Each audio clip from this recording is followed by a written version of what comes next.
terkasih, terima kasih sudah mengklik video ini.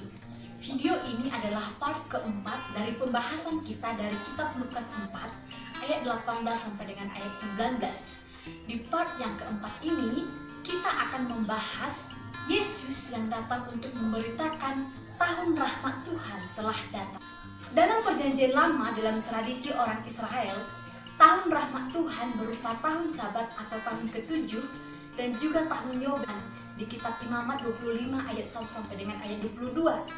Tahun rahmat Tuhan ini menunjuk pada tahun penghapusan utang atau tahun Yobel yang menjadi tahun rahmat bagi hamba yang akan dibebaskan. Tahun Sabat adalah pembebasan bagi tanah dari eksploitasi sehingga tanah dipulihkan kesuburannya. Tahun Yobel adalah pembebasan tanah milik pusakanya yang sudah digadaikan karena hutang, penebusan rumah, dan menyokong orang-orang miskin, bukan malah memperbudak.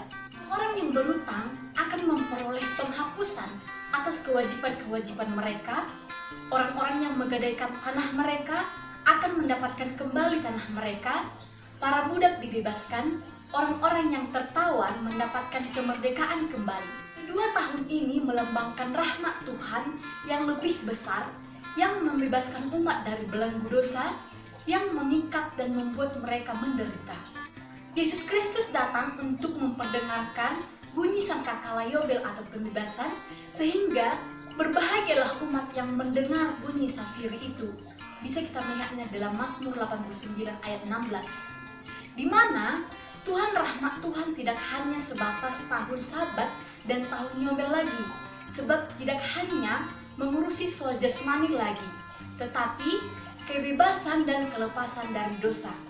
Tahun rahmat Tuhan adalah kabar gembira bagi orang yang lemah, yang mau menerima kabar baik, yang dipelopori oleh Yesus Kristus, yang diurapi oleh Tuhan melakukan pekerjaan roh Tuhan. Pekerjaan apa yang dimaksud di sini? Itulah pekerjaan yang sudah kita bahas di part 1, di part 2, dan juga di part yang ketiga di video sebelumnya, yaitu kabar baik bagi orang miskin, pembebasan kepada orang tawanan, dan penglihatan kepada orang-orang buta.